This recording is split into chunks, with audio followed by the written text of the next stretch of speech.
Today, we're going to show you how to install a SIG P226 Simunition conversion kit onto a SIG P226 stainless weapon.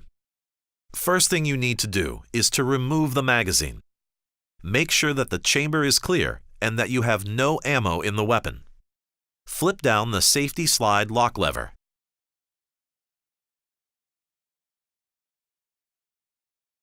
Remove the recoil rod and the barrel. Now we can insert the conversion kit barrel. Take the Simunition conversion barrel and insert the recoil rod inside.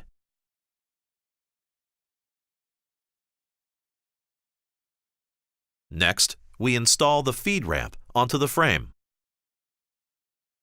And then put the slide and barrel onto the frame. Lock the slide to the rear. Flip up the slide lock lever. And now your weapon is converted. To remove the conversion kit, just reverse the process. First thing you need to do is to remove the magazine. Make sure that the chamber is clear and that you have no ammo in the weapon. Lock the slide to the rear and flip down the slide lock lever. Remove the slide. Remove the feed ramp. Then remove the recoil rod. Next, remove the Simunition barrel and install the original barrel back into the slide. Then install the recoil rod back into the original barrel.